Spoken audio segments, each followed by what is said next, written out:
Vou ajustar a câmera aqui. Começar a fazer um arquivo aqui. Agora, das nossas reuniões eu vou gravar, tá? Depois a gente tem elas aí. Posso até divulgar no YouTube se quiser. Vamos lá. Se for gravar, eu vou começar a assistir só gravado. Pode ser também. Até posso Eu ganho tempo. fazer durante o final de semana e deixar Boto gravadinho. velocidade 2 lá, a reunião dura meia hora. Boa dica. Mas agora a gente não vai mais ter limite de tempo, pelo menos. Uhum. Então vamos lá. Bom, semana passada teve muita coisa acontecendo, resultado da 40% do market cap do S&P, né? Tivemos o FONC, tivemos o Powell falando na press conference, algumas coisas importantes, só que assim, esse FONC não teve o CEP, então ele não é tão impactante quanto os FONCs que tem o CEP, o próximo vai ser em dezembro. Mas ele falou algumas coisas que mexeram o mercado, tá? Então, bom, ele terminou quantitative tightening, desculpa, que a gente já vinha esperando isso faz um tempo, porque depois que o reverse repos meio que zerou, o quantitative tightening estava começando a machucar reservas bancárias, né? Então a gente sabia que cedo ou tarde eles iam parar com o QT, ele parou, mas o que ele falou na reunião que impactou o mercado, porque ele deu uma dica de que esse corte de dezembro não é assim tão certo, tá, quanto o mercado está achando, que o mercado tinha colocado os 3 cortes, já foram 2, né? E aí a probabilidade estava lá nos seus 90%, como vocês vão ver, foi para 60%, o dólar fortaleceu, tá? As mega caps em geral reportaram bastante crescimento e melhoria nos resultados. O mercado só não gostou muito do resultado da Meta. No dia mencionaram capex excessivo, mas depois eu peguei aqui um research do JP Morgan, eles falam, tem um outro argumento lá em relação à Meta que nós vamos ver também.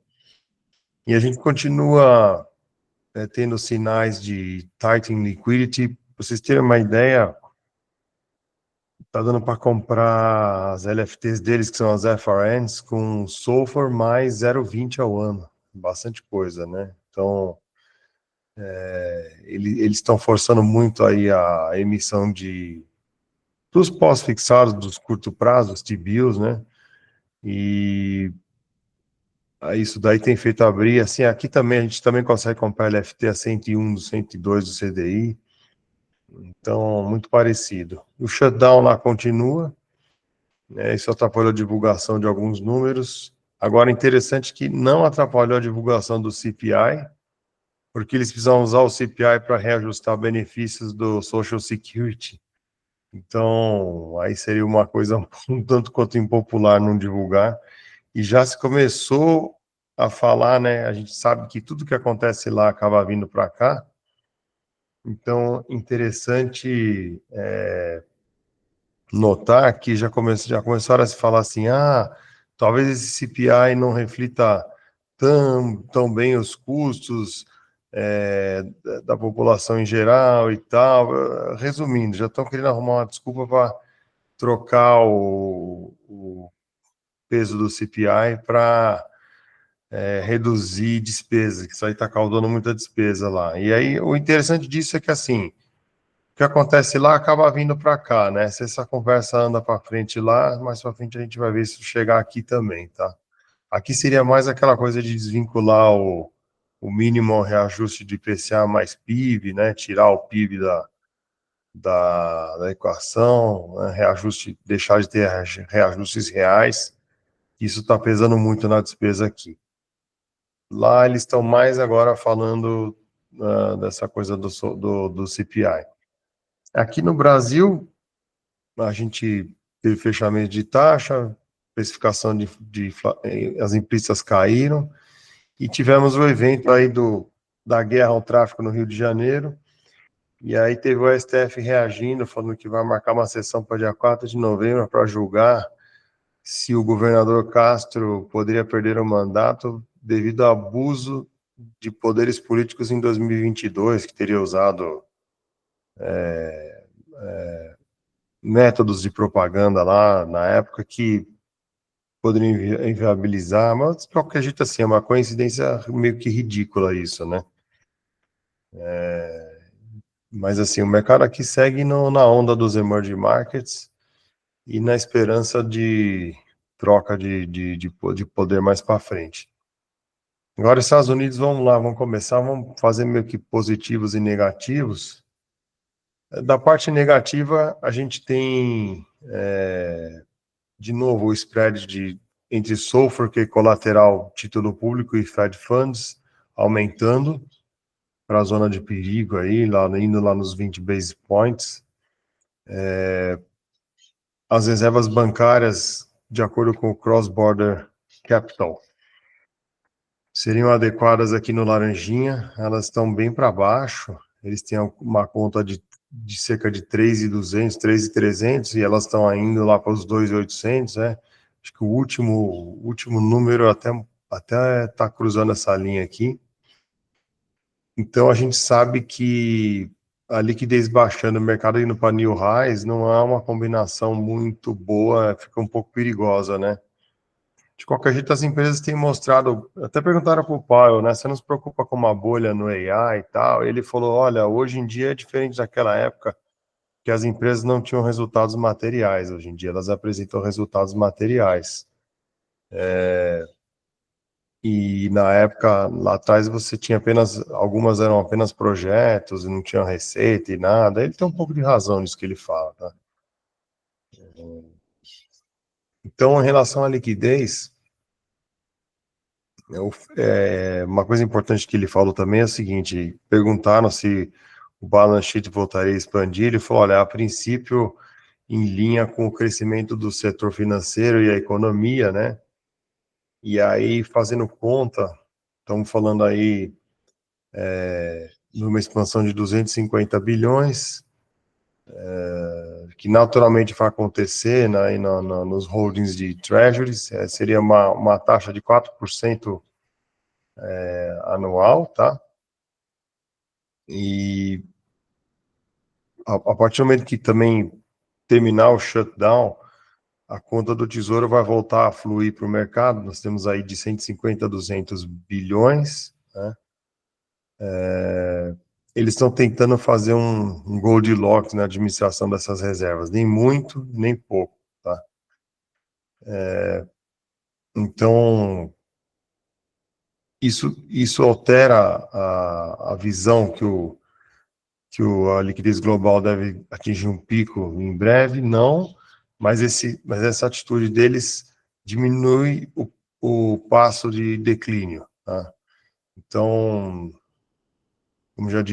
como disse o Chuck Prince lá em 2008, um pouco antes da crise financeira aí explodir, dá para continuar dançando, porém, dessa vez a dança deve ser mais próxima das portas, tá? Então, isso já está na mídia, eu até dei um copy-paste aqui. O que ele falou, eles colocaram a headline na mídia aqui, tá? E aqui está um gráfico de todos os estímulos, lógico, aqui no Covid foi uma coisa colossal, né? Então, a gente tem o Treasury QE acelerando, o que chama Treasury QE é você encurtar vencimentos, deixar o colateral mais líquido possível. Também o gasto fiscal também entra aqui no meio. Você teve o QE e o Not QE, que também é isso, é você emitir colateral mais sólido no sistema, tá? Hoje em dia o Fed está fazendo contração ou nivelando, então quem está mandando aí é o Treasury QE.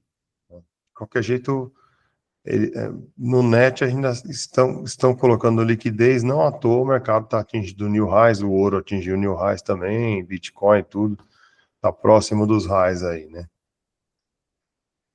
De qualquer jeito, a dívida deles deve continuar crescendo bastante, conforme o projetado, né?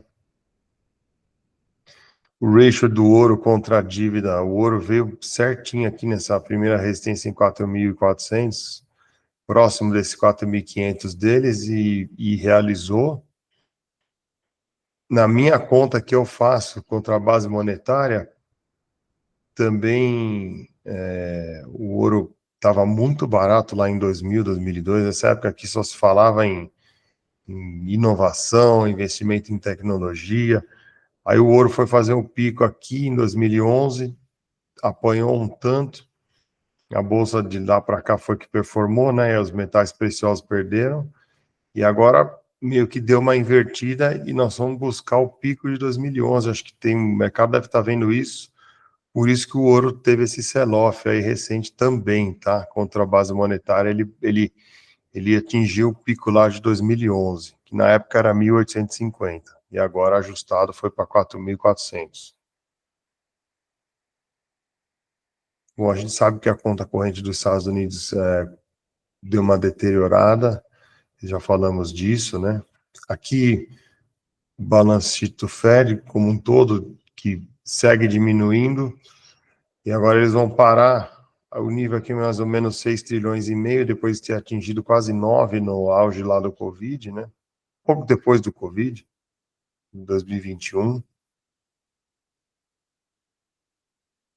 Aqui eu comentei, o Reverse Repo está quase no zero, está em 50 bi, depois de ter atingido 2 trilhões e meio, é uma redução significativa. Isso aqui quer dizer o quê? Que o mercado colocou as reservas para trabalhar, seja em ativos de risco, seja em outros projetos, mas o dinheiro já saiu para trabalhar, né?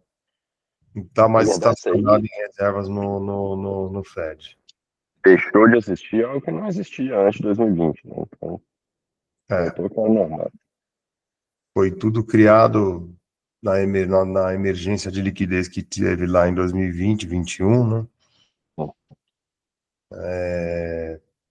A liquidez global atingiu o nível máximo aí na semana passada, pela conta que o Cross Border faz, eles somam várias linhas aí dos bancos centrais, né, e também usam uma conta deles aí, o colateral de bonds, e apesar do ritmo ter diminuído um pouco,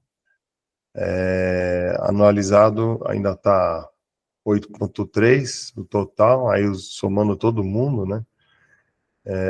O que reduziu um pouco aí foi essa coisa do. O Fed ainda não está colocando liquidez e também o dólar fortaleceu um pouco, isso tira a liquidez do mercado, tá? Aqui as reservas bancárias, né? Lá os 2.800. O nível adequado. Tem alguns papers do próprio Fed que fala que o nível adequado seria 9% do PIB. Está próximo disso, né? Mas assim, vamos ver se isso aqui gera algum estresse ou não, tá? Aqui eles trocaram os requirements de capital dos bancos, diminuíram aqui o aperto de liquidez, né? Tivemos um desvio em paralelo aqui, e as reservas estão aqui furando um pouco para baixo esse novo nível que eles calculam, e a continuar assim, deve descer um pouco mais. Saiu o último número de money supply dos Estados Unidos, só calcula. Deixa eu dar um pulo aqui. Os Estados Unidos só calcula o money supply até o M2, né? Estava em 5,10, diminuiu um pouquinho para 4,67, diminuiu um pouco o ritmo aí. Tá meio que em idle, né? Reservas, empréstimos bancários crescendo a 5% em linha, todos aqui, empréstimos e leases também. Depósitos, 5%. O DXY deu uma fortalecida aí nessa fala do Powell, né? Tá tentando buscar o nível do 100, mas acho que não muda tendência ainda. Aí logo depois que o Powell comentou, saiu, né? Você vê os bancões aqui, no caso o JP Morgan, que é o maior lá, soltou essa nota, falando not so fast, my friend, né? Querendo dizer, não tão rápido, né?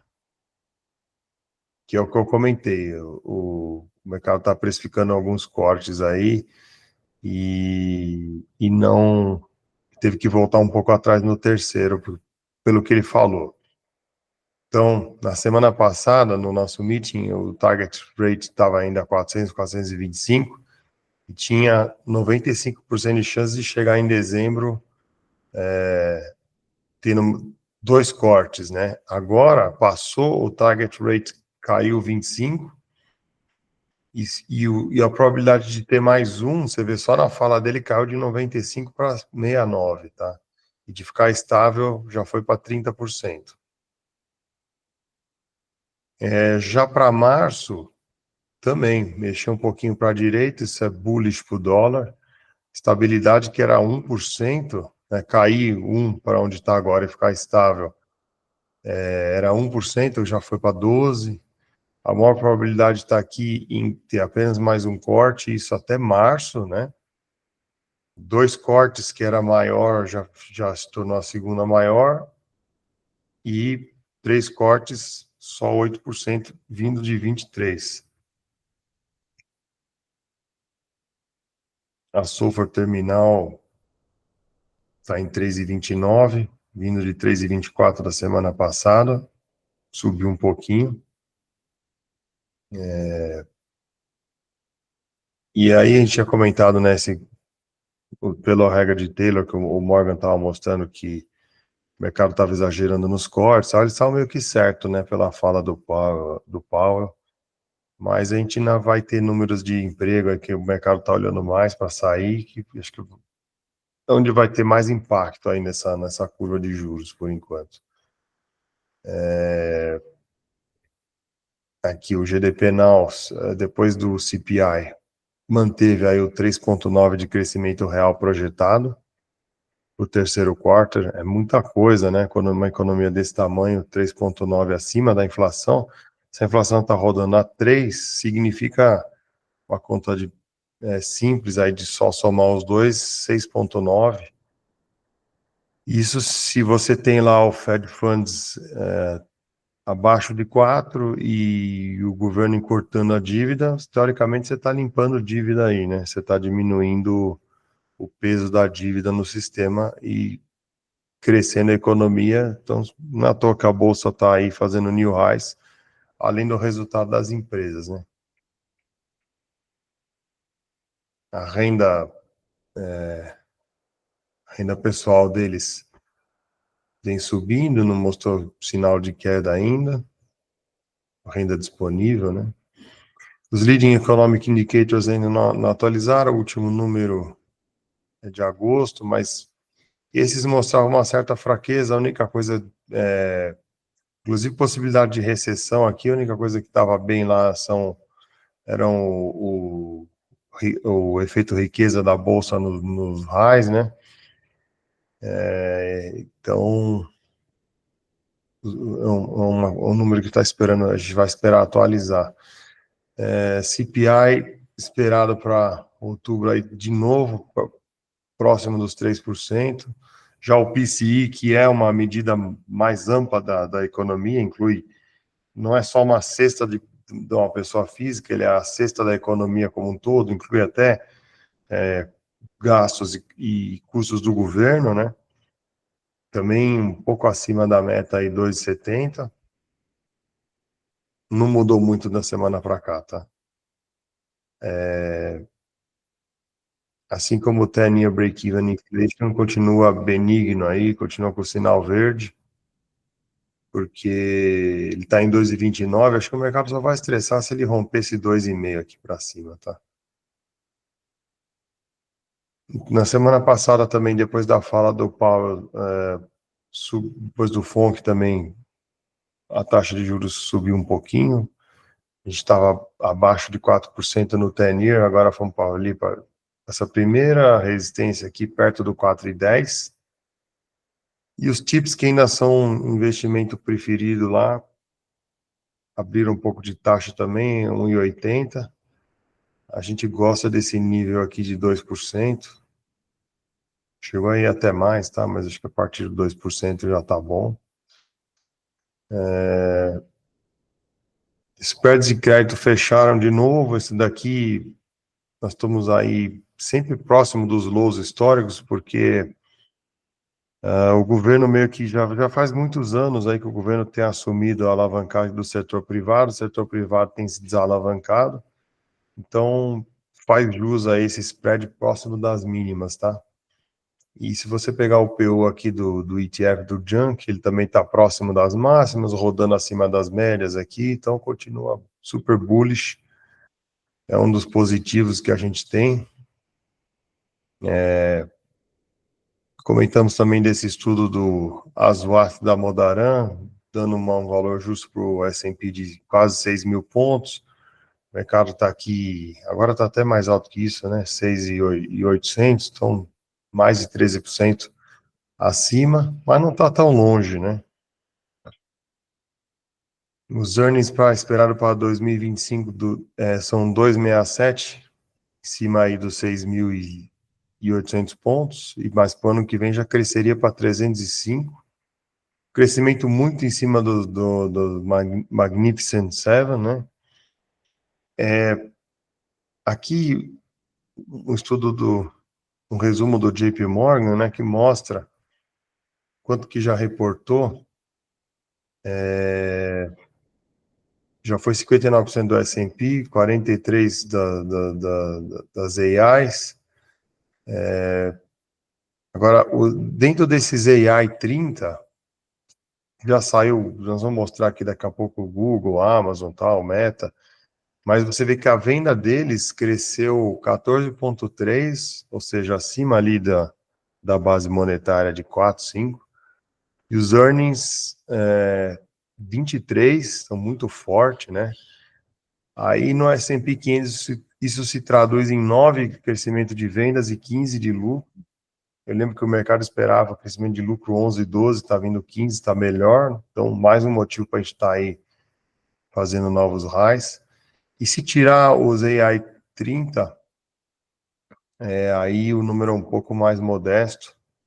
Crescimento de venda 7,8, e o earnings 11,5, tirando os financeiros, é um pouquinho melhor.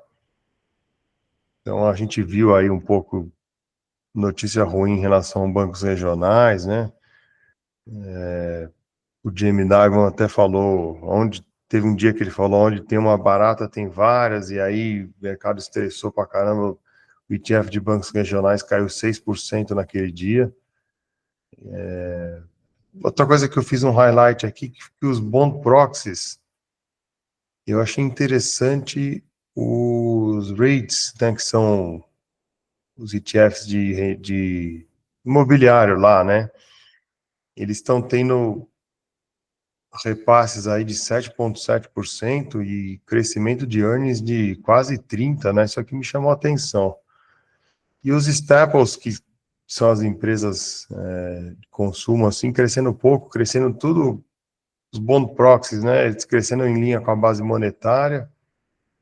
É interessante aqui, mas me chamou a atenção a parte do real estate, tá? A gente sabe que no CPI, nos núcleos, grande pressão vem aí de aluguéis, né? De preço de imóveis. E parece que os REITs estão se beneficiando disso daqui, tá? Então vamos falar de resultados. Voltou aqui.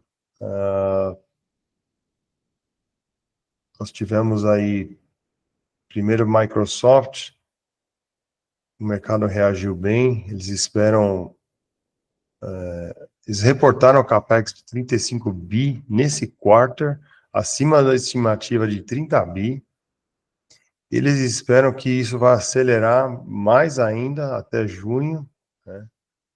Que compara com expectativas antes da crescimento moderado, mas eles têm strong orders, né? Bastante encomendas e um aumento de backlog.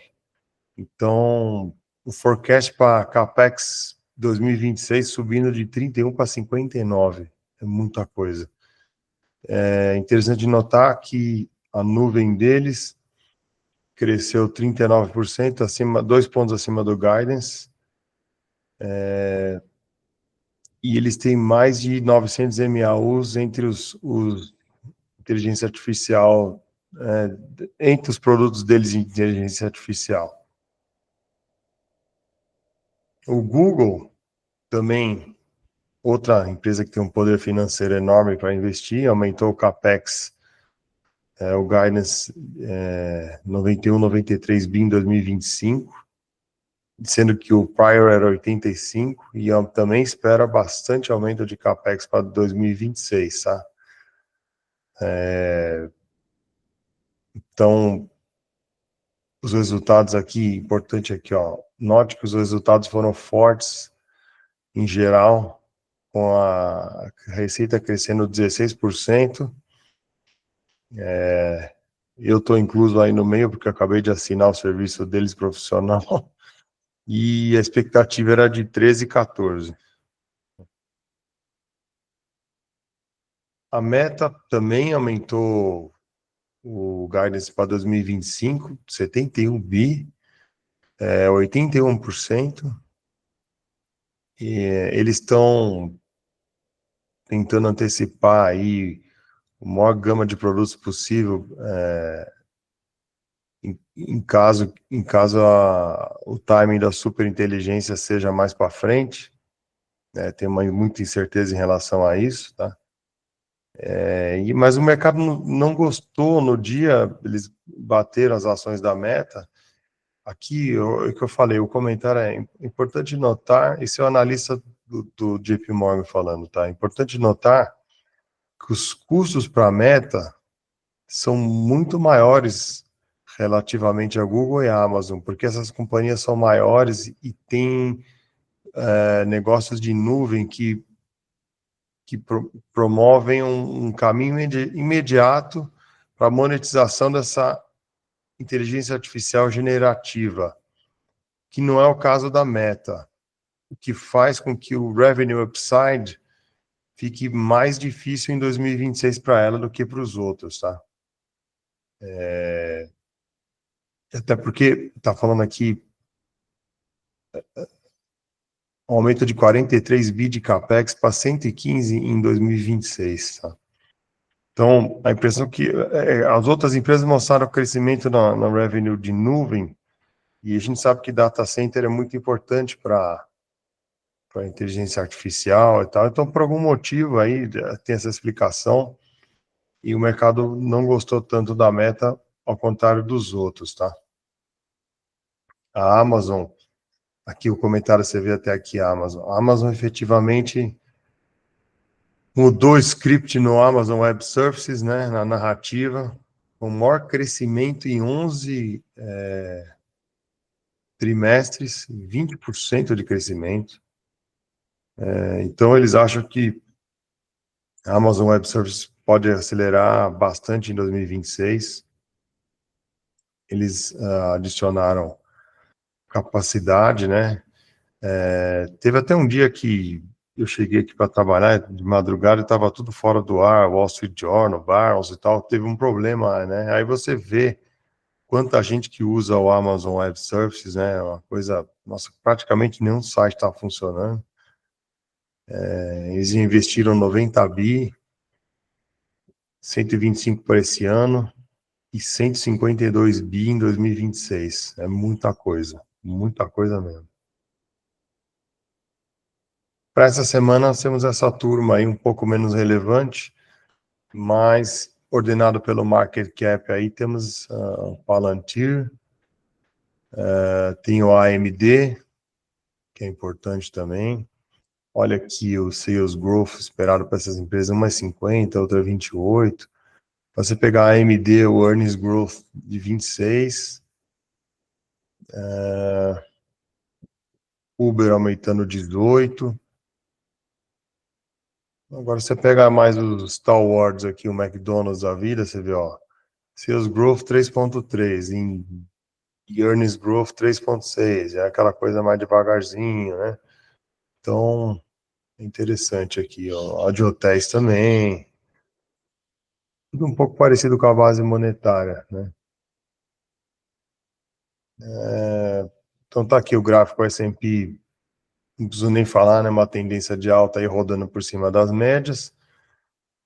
Semana passada, a gente notou que um sinal de perigo aí que o skill, pela primeira vez, o mercado subiu com a vol subindo e o skill, que é a diferença da vol das calls para as puts, ficou a favor das calls, que é uma coisa bastante anormal, mostra que o mercado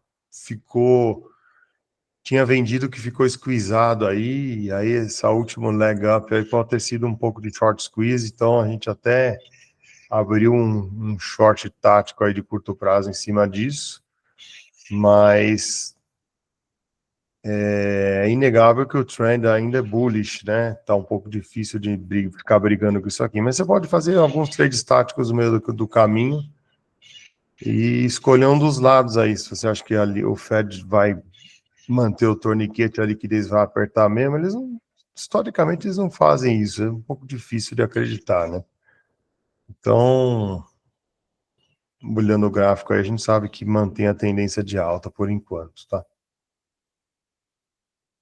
O mês de novembro, na média, é positivo, historicamente.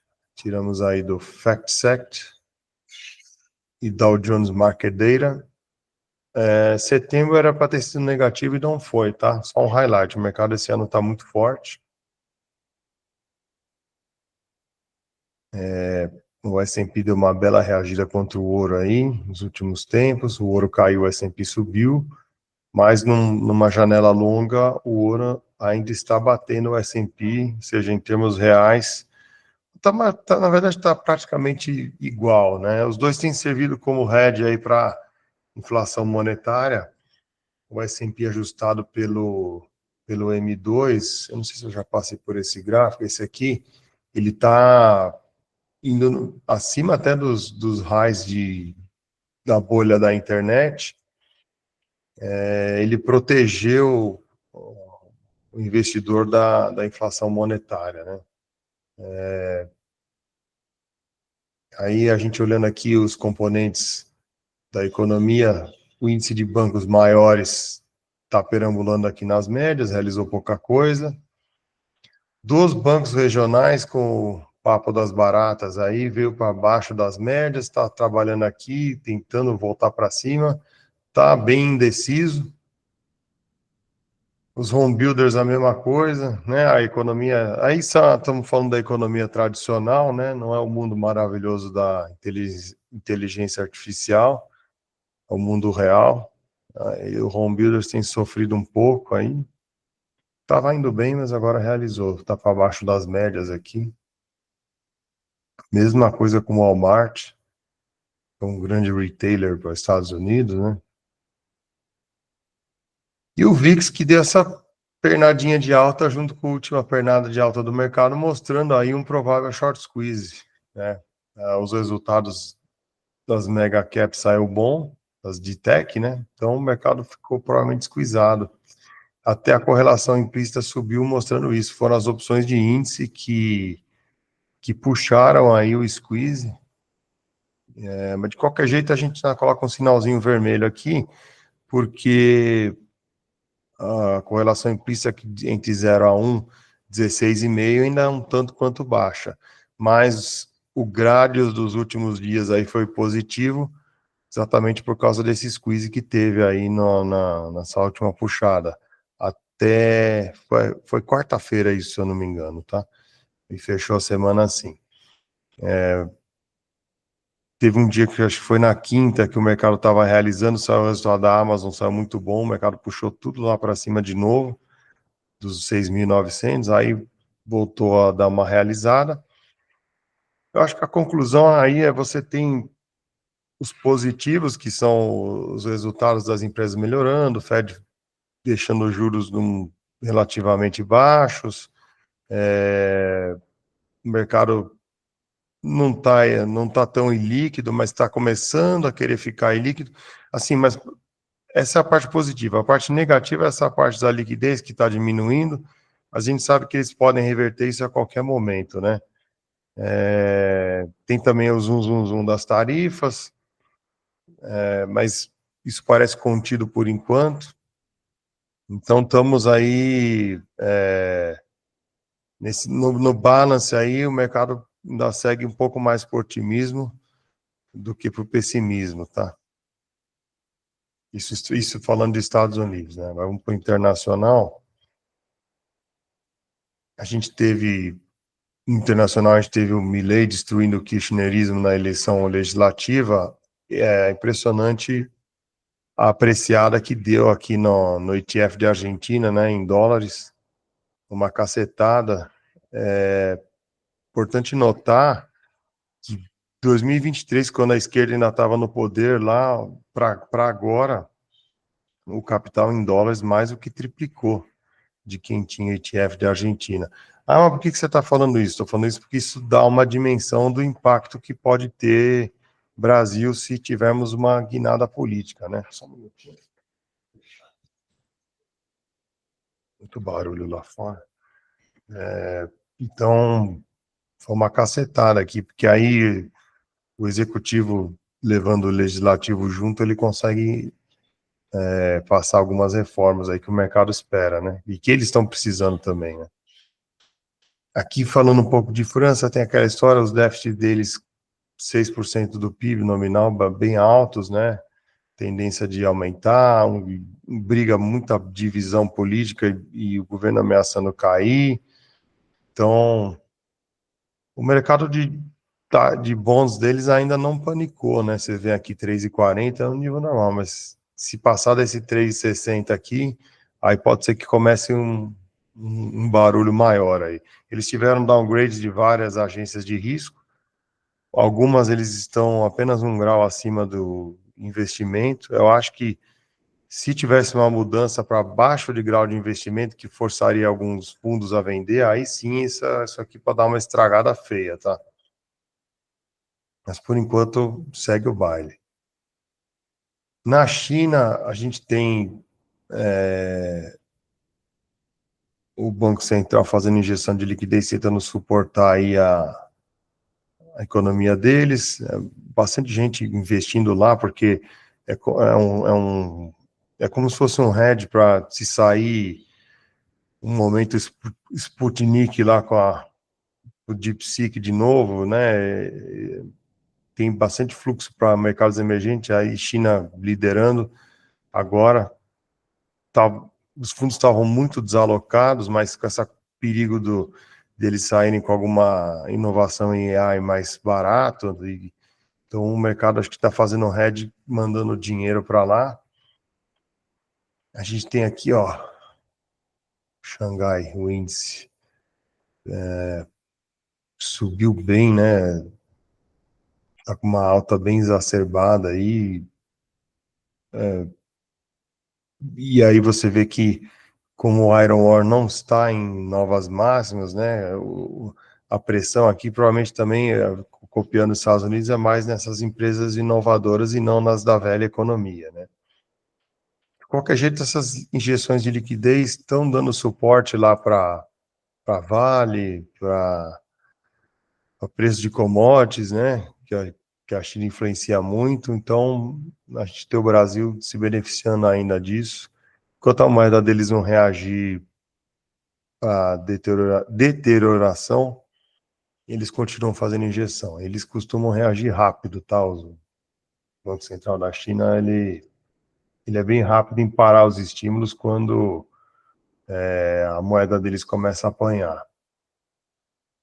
Então, aqui nós temos o índice CRB, né, que é o de commodities.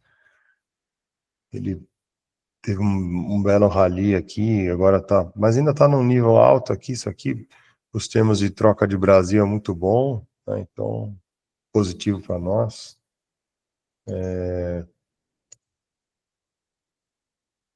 A gente tem todo aquele framework que eu falei, né? Os Estados Unidos faz o easing, aí o dólar enfraquece, se o dólar ia enfraquecer também, aí o yuan fica livre para fortalecer, baixar juros e entre o estímulo na China. Só que o iene não está querendo colaborar muito. O Japão meio que entrou num mini trade Turquia aí, que o Banco Central não vai subir juros, a inflação vai continuar acima, corroendo, E aí a bolsa meio que virou head disso, a bolsa lá tá voando, as empresas têm pouca dívida também, são muitos anos aí de empresa limpando dívida com estímulo monetário e tal. Então, só que a moeda sofrendo para isso. Passou, eu tinha o 153 como nível crítico, nós vamos ver aí que passou um pouco. Por enquanto, o mercado não está ligando muito para isso, não, mas isso aí pode trazer estresse mais para frente, tá? Até porque, assim, a economia japonesa, ela é uma economia bastante industrial, né? E isso daí poderia trazer algum estressinho para o Yuan também, que concorre com eles, né? Então, os bond yields na China, acho que com esse último PMI que saiu mais fraco, continuaram caindo, bateram nessa resistência aqui próximo dos 1,95, sentiram, voltaram para cá. Aqui talvez seja um primeiro patamar para você virar para outra ponta, realizar os bonds. Os bonds chineses têm sido os únicos bonds que performaram bem aí nos últimos anos, ao contrário do resto do mundo, né? E aqui o que eu falei do Yuan, ele por enquanto ele está comportadinho aqui no 7,12. Acho que só volta a estressar para valer mercado acima desse 7,35, tá longe. Então, aí essa situação é bastante benéfica para o Brasil. Hoje nós já temos aqui o dólar abrindo em baixa de novo. Aqui o cesta de moedas de emerging markets contra o dólar também subiu um pouquinho semana passada, mas acho que é um trend ainda. Ele cortou esse trend de alta que tinha, né? Se isso vai continuar caindo ou não, acho que parece mais uma lateralização aqui por enquanto, tá? Na tabela de um ano para cá, year on year, o real está apreciando aí 7%, pouco mais que o DXY de 4%. No ano, o DXY caindo 8%, o real apreciando 12%, mas eu gosto mais de olhar isso aqui porque teve um spike ali, né? Teve um baita estresse no mercado aqui em dezembro, quando o Haddad ia anunciar pacote de corte, anunciou que ia gastar mais, então aquilo deturpou um pouco os números, né? Então esse year on year acho que é um pouco melhor. E aí você vê que a gente ainda está pior do que México, do que Polônia, outros lugares aí, República Tcheca e tal. Então, é isso, um pouquinho melhor que o DXY. Já para a Bolsa, é o que eu falei, de um ano para cá, o Japão é o destaque aí de alta, 37%. Estados Unidos sempre lá na frente também. Engraçado ver a Espanha aqui, né? Aí tem os outros desenvolvidos, aqui China melhorando, e o Bovespa ainda está aqui um pouco para trás. França um pouco laggard aqui, né? Pelos motivos que a gente já sabe. E é isso. E o UK teve um baita fechamento de taxa, a taxa deles tinha descolado muito da taxa em dólar, né? Geralmente ela era baixa, ela estava muito acima. Aí soltou alguns números de inflação benigna e o mercado tombou rápido, mesmo com o fiscal lá ainda sendo bem incerto. Ela veio para baixo aqui com bastante força, para ficar mais próximo da taxa em dólar, né? Isso fez com que a moeda deles enfraquecesse um pouco, economia mais fraca, juros mais fracos, a moeda enfraqueceu um pouquinho, tá? Já em euros a taxa abriu um pouco aí a Alemanha, o déficit deles deve aumentar, eles devem colocar mais estímulo aí, participar mais de gasto militar, para conter a tal da ameaça russa, né? E aí a taxa de juros deles abriu, mas também tá um patamar ainda baixo aqui, na média, nada demais. O DAX está lá em cima também, né? E o euro também, com essa última fala do Powell aí, acho que é o par mais líquido para tradar contra o dólar, né? Concorre com o Ien, mas o euro ainda é um pouco mais, ele apanhou um pouquinho. eu buscar esse 1,15 aí, que é o primeiro suporte. Tá? A Bolsa da França aqui também segue, ela tá bem assim, ela tá um pouco de lado já durante um tempo, mas está próxima das máximas, então nada demais. E o destaque aqui, o Japão, nossa, é uma tendência de alta de livro-texto, né? Ele vindo num trend de alta aqui, agora ainda deu uma última acelerada com as últimas reuniões, né, que ficou claro que o Banco Central deles não vai promover um grande aperto. E aí a bolsa, como hedge aí como sendo um ativo real, né, foi embora. Impressionante o rally que teve lá.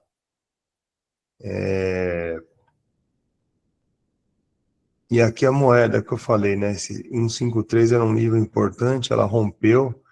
1,54 tem uma outra memória aqui para trás, né? E se passar e for lá para aqueles 1,58, próximo de 160, eu acho que aí as outras asiáticas vão falar, opa, capaz de reverter um pouco aquela tendência de baixa que vocês viram ali, né? O 10-year deles não está panicando com as atitudes do Banco Central. Subiu um pouquinho, mas parou aí nesse 1,62. As taxas mais longas, lá de 30, 40 anos, que passaram de 3, né? Mas eles são relevantes mais para fundos de pensão deles. O Tenir, que acho que o mercado olha mais, aí eu acredito que isso aqui vai gerar estresse só se passar do lado dos 2, 2,5%. Por enquanto está tranquilo. O petróleo está bem parado aí, hoje 0 a 0, rondando próximo desse 61. Não sai muito disso, né? Mas aqui abaixo, muito abaixo de 60, parece compra, parece comprador. Agora, o petróleo em relação ao ouro, como o ouro subiu muito, e o ouro é o verdadeiro dinheiro, né? Ele ficou muito barato em termos reais, está próximo dos lows do Covid. Então, a gente até tem aí uma apostinha em algumas ações produtoras de petróleo. E aqui temos o ouro sozinho. Ele teve um rally também impressionante, realizou um pouco, aí está nos 4.000 pontos. O mercado. Foi engraçado que quando chegou aqui, teve um dia que teve um player muito grande comprando put, ele, nossa, deixou claro assim que o mercado ia ter uma guinada para baixo, e teve mesmo. Impressionante como esses movimentos acontecem. O doutor Cobre, aí já mais ligado à atividade industrial, voltou a subir, está próximo aí dos seus $5, né? É um patamar médio para alto aqui, né? Então, é um custo também ligado à eletrificação da economia, né? Então, quando ele cai, aparece comprador, né? E o alumínio, que é o primeiro substituto do cobre, já tá lá para cima, vocês vão ver. Ao contrário do aço, que está numa lateralização infinita aí, né? Com oversupply do mercado, e a China não dando muitos sinais na economia antiga, né? Aqui o alumínio que eu comentei, né? O alumínio para alguns condutores, material elétrico mais barato que o cobre é melhor, né? Mas muita gente usa alumínio para baratear custo. E o alumínio tá indo embora aí. Nossa CBA foi junto, já apareceu interessados aí estrangeiros em comprá-la, né? E o alumínio, eu acho que é a commodity de destaque aí de alta, tá? A prata também, igual o ouro, depois de ter um rally parabólico, realizou bastante, né? E a soja teve aí um belo squeeze, isso aqui bom para o Brasil, uma das maiores pautas, uma das maiores volumes da nossa pauta de exportação, né? Então ajuda, o realzinho hoje aí está apreciando bastante. O trigo também deu uma porrada, mas aí já não afeta tanto o Brasil. Os maiores produtores de trigo do mundo são China em primeiro lugar, Índia em segundo, Rússia em terceiro, se eu não me engano, em quarto lugar é Estados Unidos, né? Depois acho que a Argentina. O Brasil nem aparece na lista dos 10 maiores. Então, isso aqui é mais para alimentação da população global como um todo, né? Então é isso, no global aí algumas commodities mostrando reação, as commodities financeiras, ouro e prata sofrendo, hoje temos o Bitcoin sofrendo um pouco também, talvez pelo aquele aperto de liquidez, talvez esteja afetando eles mais, ou um pouco de realização de lucro também, por terem subido tanto, e uma reação finalmente aí nas commodities agrícolas relacionadas à alimentação, e é a parte de eletrificação indo bem também, né? Cobre e alumínio. Já a economia tradicional, o seu aço e o iron ore ali apanhando um pouquinho, tá? Vindo para o Brasil, a gente comentou que a conta corrente brasileira aumentou um pouco, a gente no final de ano tem bastante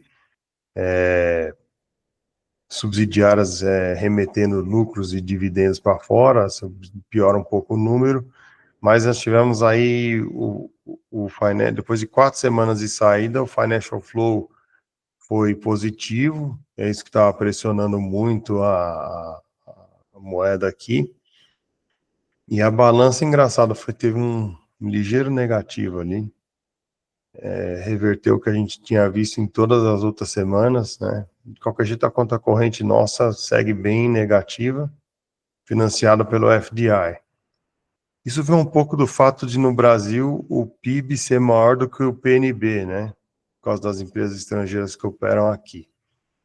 Então, elas acabam mandando o capital para fora e aí o lucro para fora, né? E isso faz com que a gente mantenha essa conta corrente negativa constante. Mas toda vez que isso passa de 4%, começa a gerar estresse no câmbio, tá? Eu lembro em 2020, 2024, antes da eleição, desculpa, 2024, 2014, antes da eleição que teve lá Aécio, Dilma e tal, a gente estava com o dólar rondando a 2,24, o real super forte, e o conta corrente lá nos 5%, e todo mundo alertando. Aí o trigger foi a eleição da Dilma, né? Aí o dólar foi lá para 4 e tanto, Selic foi para a casa do chapéu, então eu acho que a hora que se esse número passar de 4, começa a dar estressinho de novo, tá? Mas o último número foi um fluxo positivo. O mercado, o Polymarket eu olhei lá, ele tem pouca transação em volume de dinheiros, né? De qualquer jeito está aí. Você vê Renan Santos com 8%, você vê que o negócio ainda não pegou o embalo, mas aquela visão de que o Lula ainda é o favorito parece que está aí predominando no mercado e aqui também, né? Se isso daí for desafiado, o mercado brasileiro tem bastante chão para percorrer aí, né? Ainda mais precificado em dólar, né? Agora tem um estudo legal do BTG que fala que se tiver tax change para taxar dividendo, que algumas empresas têm lucros retidos, né? Lucros acumulados, poderiam distribuir dividendos extraordinários, dariam um yield avassalador aí. Eles listam as maiores. No real estate, a gente teria a EZTEC como destaque, a Direcional, a Cirela e Lavia aí rondando os 10%, até um pouco mais, Copel 14%. É legal ver Intelbras aqui no meio também, 13%. Metals and Mining, a metalúrgica Gerdau, a Holding, né, 20%. Bastante coisa. Até a Uzi Minas estaria aí na lista. E a Irani, que é uma empresa que eu gostava, as ações dela apanharam bastante, subiram meio que do nada, acho que foi isso daí mesmo. Ela também tem uma posição aí para distribuir até mais de 10%. Ambev também, a Ambev ela rompeu um trendline de baixa aí, uma lateralização, talvez por causa disso, e também porque na Copa do Mundo a operação do Canadá está embaixo dela, né? E a Copa vai ser lá. Temos aí na lista também CIA, Blau, Petro Recôncavo, que a Recôncavo é considerada uma dividendeira, né, entre as petrolíferas. Então tá aí, um estudo bem interessante. Ele sugere até alguns pair trades, de setor a setor. Eu não vou entrar muito em detalhes aqui, mas está aqui, se alguém quiser depois eu posso passar. Money Trail continua tendo entrada em passivos de emerging markets, né? O fluxo acumulado aqui, estrangeiros deram uma paradinha, eles entraram, é impressionante como quando eles entram aqui, o Bovespa decola, né? Aí eles teve um dia de entrada grande, aí deram uma parada, institucional foi meio que quem serviu, né? Pessoa física está meio que na média aqui, entre entradas e saídas. E a gente continua ouvindo aí dos grandes bancos, aqui eu peguei o JP Morgan falando que esse ciclo do Fed é um pouco diferente, porque não ocorre uma baixa de juros em meio a uma grande crise, como foram nos outros, e isso é super bullish para emerging markets, tá? Eles têm aí previsão de cortes de Selic até o final do ano que vem para 10,75. Isso daqui deve estar vindo do que nós vamos ver mais para frente, que o PIB nominal está bem mais abaixo aí do que a Selic, daria um espaço para baixar um pouco, né? Basta o fiscal dar uma melhorada. Em relação ao câmbio que eu comentei aqui, trouxe do BTG, na quarta semana de outubro, o fluxo foi positivo, finalmente com inflow pelo segmento financeiro. Eu acho que foi para portfólio de renda fixa, tá? E um pouquinho de outflow no trade related. No ano, ainda está bem negativo. Net flows e aqui o financial net flows, nossa, faz muito tempo que isso aqui é negativo, né? Esse ano ainda continua bem negativo. Isso tudo compensado pela balança. Então, mas aí tivemos uma pequena quebra aí na última semana de novembro. Eu acho que isso não está aqui nesse número, mas está aqui no headline, né? E as reservas internacionais, a posição cambial líquida do Banco Central voltou a ficar um pouquinho mais comprado, que é bom, que mostra que eles têm mais bala aí para vender se precisar, né? Tem feito leilão de linha também, né? E aqui está o gráfico do real longo prazo, um lulinha sorridente aí com o real apreciando. Está aqui, ó, dentro da conta de transações correntes, a balança comercial, que é a mais positiva, né? A gente perde aí em viagens, lucros e juros, né? Então, você acaba impactando aí serviços e remessas de lucros, né? Lucros e juros. Eu atualizei os números do M2, moedas ajustadas pelo M2. Por quê? Porque o Fed só divulga até o M2, tá? O Brasil vai até o M4, mas a gente não adianta fazer aqui se lá não faz. E comparar laranja com laranja. E aí, vocês veem como o mercado está bem nivelado agora. Se você fizer o ajuste desde que começou essa maluquice de intervenção no mercado em 2008, o real justo aí seria 5,70, nós estamos aí nos 5,40, agora seria 5,38, né? Próximo até. Outros estudos, tem um outro estudo da XP também que eles fizeram com outras variáveis, mostrava que o real aqui nesse 5,38, 5,40 poderia ser um piso, o justo seria o 5,70, não por coincidência, né? Aí eu fiz o ajuste vindo do low lá de 2011, quando o dólar bateu 1,63, seria hoje 3,12, bem longe do 5,45, mas eu estou partindo do low, né? E desde a intervenção do Covid, aí a gente apanha feio, a gente fabricou bem mais moeda do que eles, a taxa de câmbio poderia ser 7. Será que é daí que vem o comentário do mercado de que se o Lula ganhar, o câmbio justo é acima do 7? Who knows, né?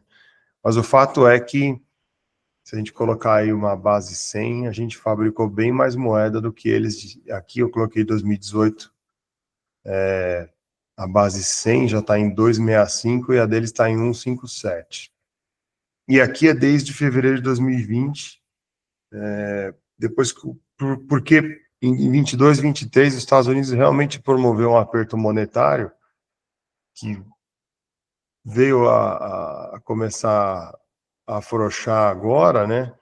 E a gente não, a gente manteve o pé no acelerador depois que o Lula entrou, o gasto fiscal, a emissão de dívida, tudo, eles e crédito, então a base monetária brasileira cresceu num ritmo mais acelerado do que a americana, tá? Aqui tem esse estudo quântico da XP falando que eles fazem acho que é um PCA aqui, e usando vários fatores, e aí chega na conclusão que os 5 e intervalo de 5,15 para 5,60, uma média de 5,45 é onde nós estamos agora, tá? Das exportações a gente já falou, é sempre legal lembrar que hoje em dia para o Brasil, o maior item na pauta exportadora tem sido o petróleo e seus derivados, né? Aí junto com soja, e minério de ferro e carnes também são os 4 maiores, muito importantes. Um pouquinho menor depois vem açúcar, milho, café e tal, mas agora com esse negócio da margem equatorial e tal, isso daí deveria ajudar a economia local e também ajudar a exportação, né? A gente só tá com lagging aí no refino, porque óleo cru a gente já produz mais do que consome, né? Até exporta. A parte fiscal e monetária, saiu o número fiscal, a dívida bruta cresceu, de qualquer jeito, o BTG, que acho que tem uma análise mais acurada aí, está com 0,6 de primário para esse ano, dentro da meta, e 0,4 para o ano que vem. A gente tem aqui o nosso acompanhamento, né? A gente tem aqui, no caso, a base monetária, ela diminuiu o crescimento e subiu o Selic. A gente entrou em contração, a moeda reagiu apreciando, e o IPCA, que estava ameaçando começar a subir, ficou aqui parado. O IPCA corrente aí, acumulado, próximo dos 5. Aqui temos um zoom, o IPCA aqui no seu 5 e pouco, 5,40, 5,5. O último número de base monetária mostrou aí um ligeiro crescimento. Agora, se isso aqui começar a aumentar para cá, assim, aí pode voltar a ficar preocupante, tá?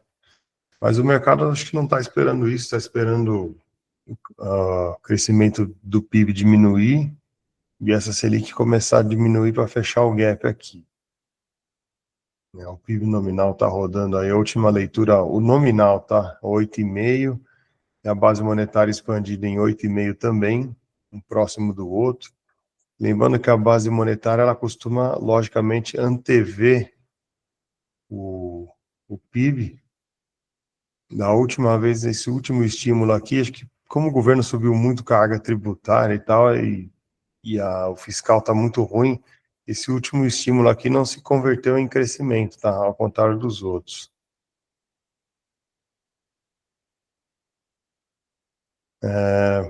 Para alocação, eu fiz umas médias aí, o CDI médio, desde que o Brasil tem o câmbio flutuante, está em 12,5, a base monetária média 13, um pouco acima, até para o sistema se manter estável.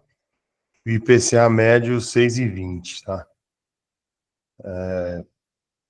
Para quem vê os custos do dia a dia, a gente vê que está mais correlacionado com isso aqui do que com isso aqui, né? Então, parece que o IPCA ele estima um pouco para baixo aí os nossos custos, né? Mas para alocação, isso aí é importante decorar esses números aqui. Aqui o regime de metas, a nossa inflação ainda, a meta ainda é 3, com 1,5 de tolerância, 4,5, mas se continuar nessa toada, parece que nós vamos ficar próximo da banda de cima, o que para o Brasil já é uma grande realização, né? Destaque aqui, eu trago preço de não só de bolsa, que parecia estar, todo mundo comenta está barato, mas os imóveis, a média de preço nas operações colateralizadas de crédito que o Banco Central usa, se você pegar aquele preço médio e dividir pela base monetária, aparentemente os imóveis estão baratos. A gente percebe isso porque tem muitos imóveis aí que estão com o preço parado desde 2015, né? E olha quanto que se criou de moeda de lá para cá. Então, acaba resultando nesse gráfico aí. Aqui é o ratio que eu faço a brincadeira de expansão e contração, ratio do tio Domício, né? Então, aqui a gente teve uma expansão monetária colossal, depois fomos com um aperto, o governo tentou colocar uma expansão aqui quando o Lula assumiu, só que o dólar voou, mas isso ajudou um pouquinho aqui no preço dos imóveis. Agora eles voltaram a crescer menos, ainda tem crescimento positivo, mas crescer menos com toda essa contração monetária que foi feita aqui, para conter a desvalorização do real, né, e a valorização do dólar. Então, semana passada foi uma semana benéfica aí para a gente, a inflação implícita caiu de 5,92 para 5,83, as taxas de juros aí estão rodando abaixo das médias, hoje está abrindo um pouquinho, mas com o dólar em queda, é engraçado até. Acho que é uma chance de fazer o trade aí, de comprar dólar e aplicar um pouco a taxa. Aqui você tem o spread do DI curto contra o DI mais longo. Vou ter que trocar agora o 26 porque ele ficou muito curto, mas o mercado está screaming por uma taxa baixa de juros aqui, né? O DI do final do ano que vem, que é o janeiro 27, está aí rodando abaixo dos 14, hoje ele está em 13,89. E está aqui, ó, a nossa curva de juros em azul são as taxas spot que a gente vê na tela, e aí a gente decompõe nos FAs, entre os trechos, temos uma Selic saindo aí dos 15 e indo lá, desculpa, aqui na verdade é CDI, né? CDI saindo dos 14,90 vindo lá para os 12,30. E aí, aproximando para o prazo mais curto, reparem aqui que a gente vai estável até janeiro, e o mercado acho que prevê o primeiro corte do Copom só de março, pouca coisa aí, entre 25 e 50, e depois 50 até julho.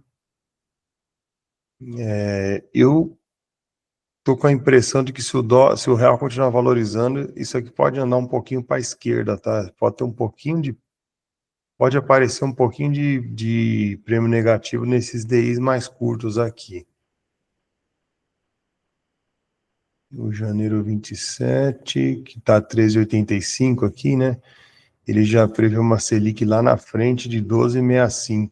CDI, desculpa, de 12,65, provavelmente é uma Selic de 12,75.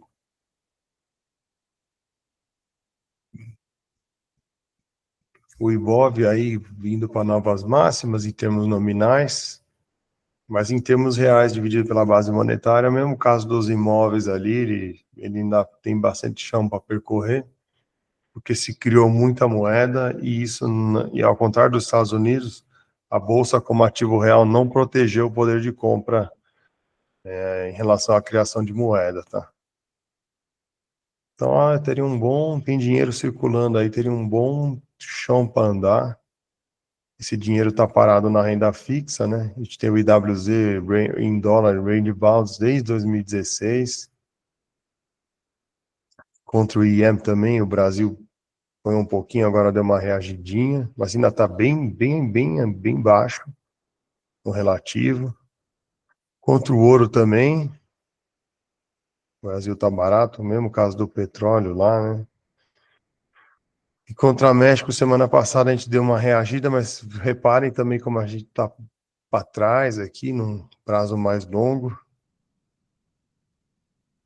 E comparado com as small caps americanas, a gente está um pouquinho melhor, tá? As small caps americanas não estão performando tão bem.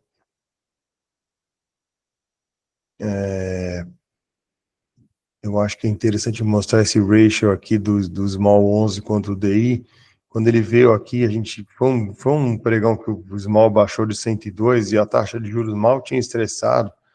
A gente acendeu a luz de alerta aqui. A gente alocou um pouco no Small, ele ralhou bem, né? Veio buscar aí acima dos 110. E a taxa de juros desse momento, desse dia aí para cá, não mexeu muita coisa. Num prazo mais longo, você vê que em 2021 o negócio estava bem esticado, né? E agora nós estamos num patamar ainda de médio para baixo. Ainda, até por um motivo de supply, demanda e oferta, né? Porque o Tesouro está enfiando muito papel goela abaixo do mercado para refinanciar a dívida e a gente não tem tido muita emissão de ações, então esse ratio deveria subir mais ainda, tá? Se tiver a tal da mudança política aí, esse negócio, esses small caps podem andar bastante, tá? E aí você teria uma queda também grande dos juros que ajudaria mais ainda, né? Aqui, ó, o índice small contra o índice de renda fixa da Ambima, aqui é legal porque aqui tem os dois são ao longo do tempo, também mostra que o small ele anda um pouquinho, mas ele ainda está historicamente bem abaixo. E o milho, que é uma commodity aí importante para custos da indústria alimentícia, lateralizado aí, 68, não tem mexido muito. Isso aqui, se subir muito de novo, começa a jogar estresse no mercado, mas por enquanto está bem comportado. Então, a conclusão é que Brasil, comportamento das commodities aí, na média, benéfico para nossa moeda está apreciando. Os juros aqui deveriam refletir um pouco essa bullishness, mas hoje não tá assim. Então, acho que se aquela base monetária não voltar a expandir num ritmo mais forte, ainda vai ter chance aí de baixar os juros. Aí temos que achar qual vértice aí que vai ter mais prêmio. Eu pensei um pouco no abril 26, mas o abril 26 também não quer sair desse patamar aí de 14,81, 14,82. Acho que não parece que vai ter um corte tão emergencial. O Banco Central parece, acho que para fazer isso, teria que o dólar vir mais próximo dos 5, né? Nós ainda estamos lá no 5,40. Então, isso dá um pouco de fôlego para a Bolsa, né? O dólar nesse patamar, os juros joga mais contra os small caps, né? A Bovespa tem bastante exportador aí de commodities e tal. Então, a gente segue bullish aí em Bovespa. E os small caps também deveriam, a princípio, estaríamos bullish por fatores de demanda e oferta e por esse fechamento de juros e possível mudança política, né? Mas vamos ficar de olho naquela base monetária lá, que se aquilo voltar a acelerar, se o governo sair dando crédito à torto à direito, aí isso atrapalha, tá? Aí os juros voltam a estressar de novo. E o fiscal, né? O fiscal tem sido o grande calcanhar de Aquiles aqui no Brasil. O governo parece que não quer mexer em nada estrutural, ele fica com soluções pontuais de curto prazo. A reforma dos impostos que teve também não foi lá aquela grande maravilha, né? Então, Agora, fica tentando aumentar a arrecadação aqui e ali, isso é um pouco ruim, né?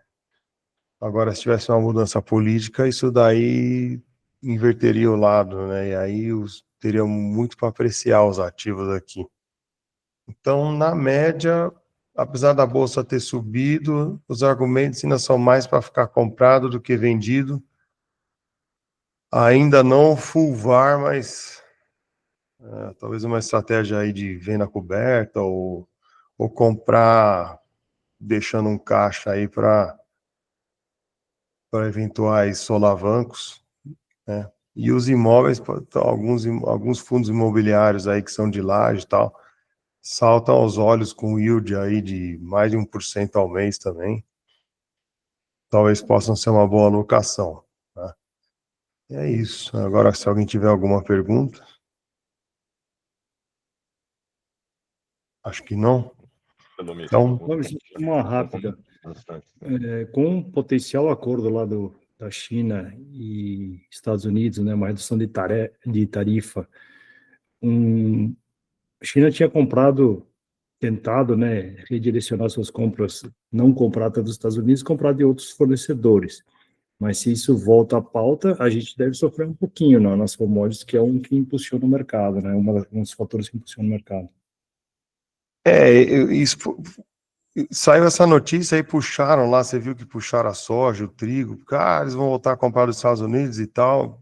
Teoricamente, no net, você só transfere de um lugar para o outro, né? Não ficou muito claro por que a commodity em si subiu por causa dessa notícia, mas de qualquer jeito, mas sim. Só que o que acontece? No geral, com essa normalização de relações, o mercado não gosta muito de incerteza, briga, essas coisas. Então, mesmo a gente perdendo um pouco de vendas para a China, no corrente mais para frente, pode ser que isso apareça numa balança comercial mais para frente? Pode. Mas, no geral, o mercado ainda vê isso como positivo. E você vê aí, o real está apreciando. Mesmo assim, bolsa apreciou, porque é uma normalização nos fluxos de comércio, né? E por consequência de capitais também. Então, sim, poderíamos perder um pouco de venda, mas o mercado não olha para isso. O mercado olha no net e acaba vendo como positivo aí uma normalização dos fluxos comerciais, tá? Então, eu não me preocuparia muito com isso não, Luiz, se a sua preocupação for essa. Obrigado, uma ótima semana. Valeu, boa semana. Boa semana para todos, obrigado.